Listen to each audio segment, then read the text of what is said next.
جی السلام علیکم۔ تو ہم بات کرتے ہیں سپریم کورٹ میں ہونے والے آج اہم کیسز کی سماعت کے حوالے سے۔ آج فیصل رضا عابدی صاحب کے خلاف توہین عدالت کیس کی سماعت تھی۔ آج انہوں نے خود پیش ہو کر عدالت سے یہ کہا، جسٹس عظمت سعید شیخ صاحب کی عدالت میں ان کا کیس تھا، انہوں نے کہا کہ میرے وکیل جو ہیں وہ عمرے پر گئے ہوئے ہیں تو مجھے کوئی تاریخ دے دیں۔ تو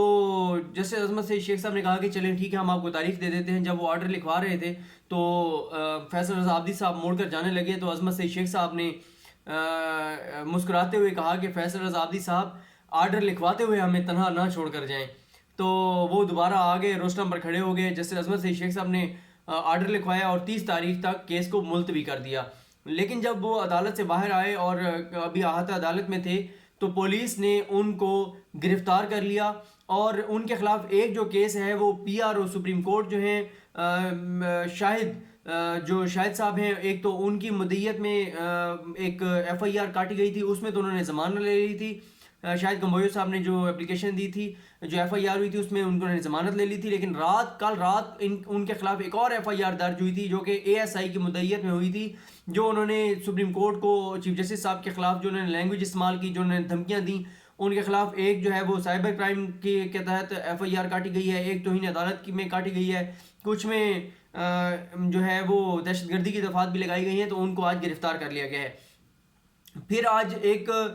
7 رکنی بینچ تھا، جس بینچ نے دوہری شریعت کے حوالے سے تعین کرنا ہے کہ دوہری شریعت اگر کوئی جو ہے وہ دوہری شریعت لیتا ہے تو کیا وہ دوہری شریعت لینے کے بعد وہ مستقل طور پر رکن اسمبلی بننے کے لیے نااہل ہو جاتا ہے، یا وہ اگر چھوڑ دیتا ہے دوہری شریعت تو پھر بھی یہ تعین کیا جائے گا کہ اس کی دوہری شریعت چھوڑنا کب سے جو ہے اس کو لیا جائے گا۔ کیا اس دن سے لیا جائے گا جس دن اس نے درخواست دی، یا اس دن سے لیا جائے گا جس ملک کی شریعت انہوں نے چھوڑی اس ملک کا ویلڈ ڈاکومنٹ آ گیا کہ انہوں نے شریعت چھوڑ دی ہے اور ایسے اس کے تحت چھوڑی ہے کہ دوبارہ وہ نہیں لے سکتے۔ کہیں ایسا تو نہیں ہے کہ انہوں نے عارضی طور پر چھوڑی ہے، الیکشن لڑتے ہیں، اگر کامیاب نہیں ہوتے تو دوبارہ جا کر وہ لے لیں۔ تو اس میں سعدیہ عباسی جو سابق وزیر اعظم شاہد خاقان عباسی کی بہن ہیں، ان کو بھی نوٹس جاری کیا گیا تھا۔ چودھری سرور صاحب ہیں، ہارون اختر صاحب ہیں اور نصرت صادق ہیں شاید، تو ان کو نوٹس جاری ہوئے تھے۔ آج جو ہے ایک اور بھی کیس تھا، وہ تھا عبدالرؤف رند کا، جو کہ ایم پی اے تھے بلوچستان سے۔ ان کو آج سپریم کورٹ نے نااہل قرار دے دیا ہے کیونکہ ان کے پاس جو شریعت تھی وہ عمان کی تھی اور وہ اس کو ثابت نہیں کر سکے کہ انہوں نے ان کے وکیل جو کامران مرتضیٰ ہیں، ان کا کہنا تھا کہ ان کے والد جو ہیں عبدالرؤف رند کے، وہ کیونکہ نیشنل تھے عمان کے تو اس وجہ سے ان کو مل گئی۔ تو عدالت نے کہا کہ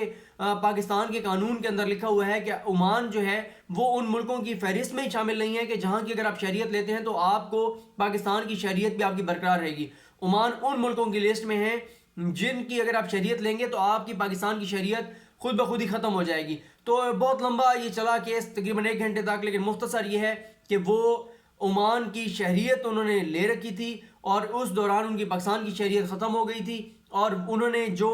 عمان کی شہریت چھوڑنے کے حوالے سے کہا بھی صحیح، تو جس دن کاغذات نامزدگی انہوں نے داخل کرائے تھے اس دن وہ عمان کے نیشنل تھے، تو اس لیے سپریم کورٹ نے ان کو نااہل قرار دے دیا ہے۔ چودھری سرور صاحب کے وکیل حامد خان صاحب پیش ہوئے۔ حامد خان صاحب نے کہا کہ چودھری سرور نے 2013 میں جو ہے وہ دوہری شہریت چھوڑ دی تھی جب وہ گورنر پنجاب بنے تھے نون لیگ کے دور میں۔ تو انہوں نے جو ڈاکومنٹس عدالت میں جمع کرائے ہیں، عدالت نے ان ڈاکومنٹس کو تصدیق کے لیے جو ہائی کمیشن ہے جو برطانیہ کا پاکستان میں، ان کو بھی، اور برطانیہ میں جو وہاں پہ جس ادارے کے وہ ڈاکومنٹ ہیں ان کو تصدیق کے لیے بھجوانے کا حکم جاری کر دیا ہے۔ اور عدالت نے کہا ہے کہ اگر یہ ڈاکومنٹس کی تصدیق نہ ہوئی اور اگر یہ جھوٹ ثابت ہوئے تو پھر جو چودھری سرور صاحب ہیں ان کو نااہل قرار دے دیا جائے گا۔ اس کے بعد ایک میٹر تھا کچی آبادیوں کا معاملہ، سپریم کورٹ نے اس پر آج خود نوٹس لے رکھا ہے۔ چیف جسٹس مساکر نثار صاحب اس پر بہت توجہ دے رہے ہیں کہ کچی آبادیوں میں رہنے والوں کو وہ حقوق نہیں مل رہے جو کسی بھی انسان کو ملنے چاہیے۔ وہاں پر پینے کا پانی نہیں ہے، وہاں پر کوئی بنیادی سہولیات نہیں ہے، صحت کی سہولیات نہیں ہے۔ اس پر ایک آج خود نوٹس لیا گیا تھا۔ آج عدالت کو بتایا گیا کہ وزیر اعظم عمران خان نے 50 لاکھ گھروں کی مہم کا اعلان کر دیا ہے، آغاز کر دیا ہے۔ عدالت نے کہا کہ وہ تو پتہ نہیں کب بنیں گے، آپ جب مرغی یا کبوتروں کے لیے بھی پنجرہ بناتے ہیں تو ایک منصوبہ بندی چاہیے ہوتی ہے، اس کے لیے ٹائم لگتا ہے، تو پتہ نہیں یہ 50 لاکھ گھر کب بنیں گے، تو آپ فوری طور پر کیا ایسا کریں گے کہ کچی آبادیوں میں رہنے والے لوگوں کو ان کے حقوق ملیں۔ چیف جسٹس صاحب نے کہا کہ عمران خان صاحب کو ہم حکم تو نہیں دے رہے، لیکن انہیں کہیں کہ اس معاملے پر توجہ دیں، اور کسی دن انہوں نے کہا ٹائم نکالیں، میں اور عمران خان اکٹھے چلے جاتے ہیں، دیکھ لیتے ہیں کہ کچی آبادیوں میں رہنے والے کس اذیت سے گزر رہے ہیں۔ اس کے علاوہ پھر چیف جسٹس میاں ثاقب نثار صاحب نے جو ہے سندھ حکومت کے حوالے سے بات کی کہ بھٹو صاحب کے دور میں کچی آبادیوں کے حوالے سے قانون بنا تھا، میں دیکھ لیتا ہوں کسی دن جا کر وزیر اعلیٰ سندھ کو بھی ساتھ لے جاتا ہوں کہ بھٹو کے بنائے ہوئے اس قانون پہ کتنا عمل درآمد ہوا ہے یا نہیں ہوا۔ یہ سپریم کورٹ کا اس پر بہت فوکس ہے، کیونکہ چیف جسٹس میاں ثاقب نثار صاحب خود وزٹ کر چکے ہیں، کچی آبادیوں کی حالت زار دیکھ چکے ہیں، کے پی کے حوالے سے بھی انہوں نے ریمارکس دیے۔ تو چیف جسٹس صاحب کا کہنا تھا کہ جو لا اینڈ جسٹس کمیشن نے جو سفارشات دی ہیں ان سفارشات کو چاروں صوبوں کو اور وفاق کو دے دیا گیا ہے کہ آپ اس پر اپنے کومنٹس دیں۔ عدالت یہ کہہ رہی ہے کہ جو لا اینڈ جسٹس کمیشن نے جو پرپوزل دی ہے، جس طرح سے ہم کسی کچی آبادی کو ماڈل کے طور پر بنا دیتے ہیں، پھر اس کے اوپر جو بھی اس کا نتیجہ آئے گا، جس طرح سے دیکھا جائے گا، کامیابی اگر اس میں ہوتی ہے تو پھر اسی ماڈل کو تمام جگہوں پر امپلیمنٹ کر دیا جائے گا۔ اسی میں چیف جسٹس صاحب نے کہا کہ انڈیا کی فلم ہے ہچکی، اس کو دیکھ لیں تو آپ کو کچی آبادیوں کے مسائل کا پتہ چل جائے گا۔ اسی میں چیف جسٹس صاحب نے کہا کہ 50 لاکھ گھر بنانا خالہ جی کا گھر نہیں ہے، آسان نہیں ہے، بہت مشکل ہے، تو اس پہ آپ ہمیں بتائیں کہ کیا آپ کر رہے ہیں، اور جب تک آپ 50 لاکھ گھر نہیں بنتے تو فوری طور پر کچی آبادیوں کے لوگوں کو مسائل حل کرنے کے لیے کیا ہم کر سکتے ہیں، اس حوالے سے بتائیں، کیونکہ وہاں پر بدبو پھیلی ہوئی ہے کچی آبادیوں میں، لوگوں کے لیے رہنا وہاں پر جو ہے وہ بہت مشکل ہوا ہے۔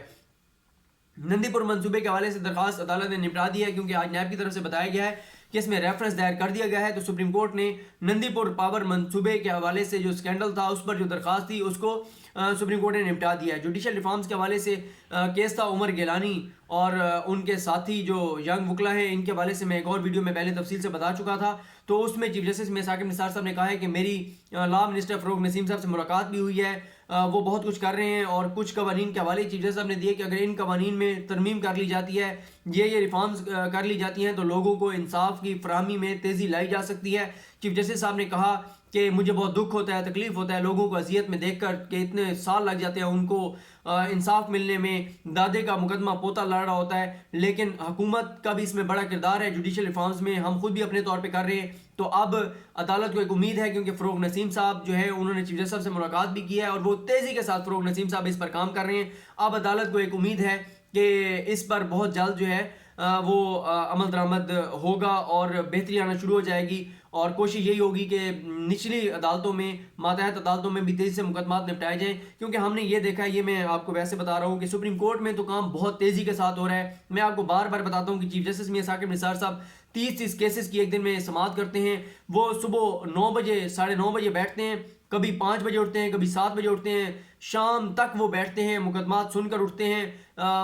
جو اور بینچز ہوتے ہیں وہ بھی آتے ہیں، اپنا کام کرتے ہیں، جاتے ہیں۔ کھوسا صاحب بہت زبردست کام کر رہے ہیں، کسی دن میں آپ کو تفصیل بتاؤں گا کہ کھوسا صاحب کے بینچ کی ایک بڑی اچیومنٹ ہے، اس حوالے سے بھی آپ کو بتاؤں گا۔ تو بہرحال سپریم کورٹ میں تو بہت تیزی کے ساتھ کام ہو رہا ہے، لیکن مسئلہ جو ہے وہ نچلی عدالتوں کا ہے، اس میں کچھ قوانین میں تبدیلیاں کی جا رہی ہیں، کوشش کی جا رہی ہے کہ مقدمات کو جلد از جلد نپٹانے کے حوالے سے اقدامات کیے جائیں۔ M D P S O, سابق M D O P S O Sheikh Ikram الحق کے حوالے سے آج، کیونکہ وہ کیس تھا یہ پیٹرولیم مصنوعات کی قیمتوں کے حوالے سے جو اس کو نوٹس لیا گیا تھا، اس میں سابق M D P S O Sheikh Ikram الحق جن کے بارے میں بتایا گیا تھا کہ ان کو 37 لاکھ روپے ماہانہ تنخواہ دی جا رہی تھی، شاید خاقان عباسی صاحب کے جب وہ منسٹر تھے، نواز شریف وزیر اعظم تھے، تو عمران الحق کو لگایا گیا تھا۔ عدالت یہ پوچھ رہی ہے بار بار کہ آخر یہ کس کتنے لاڈلے تھے کہ ان کو لگانے کے لیے قوانین میں تبدیلی کی گئی، پھر 37 لاکھ روپے ان کو ماہانہ دیا جا رہا تھا، ان کے مراعات میں لائیں تو 45 سے 50 لاکھ جا بنتا تھا۔ ایک غریب ملک کے عوام کے ٹیکس کے پیسوں سے 45 سے 50 لاکھ روپے M D P S O کو دیے جا رہے تھے، جس کی تقرری پہ ہی سوالیہ نشان ہے۔ اس کے حوالے سے عدالت نے نیب کو کہا ہے کہ 1 ماہ کے اندر اندر وہ تحقیقات مکمل کرے، اور نیب پہلے کہہ چکی ہے کہ اس میں نیب کو نظر آ رہا ہے کہ تقرری جو ہے وہ غیر قانونی تھی، اور اس میں ریفرنس نیب دائر کرے گی، اور یہ ریفرنس ہوگا شاہد خاقان عباسی صاحب کے خلاف اور نواز شریف صاحب کے خلاف، تو کیونکہ ان دونوں کا اس میں کردار تھا، کم از کم شاہد خاقان عباسی صاحب کا تو ضرور نام ہوگا، دیکھتے ہیں نواز شریف صاحب کا اس میں نام آتا ہے یا نہیں آتا۔ تو نیب کو 1 ماہ کے اندر اندر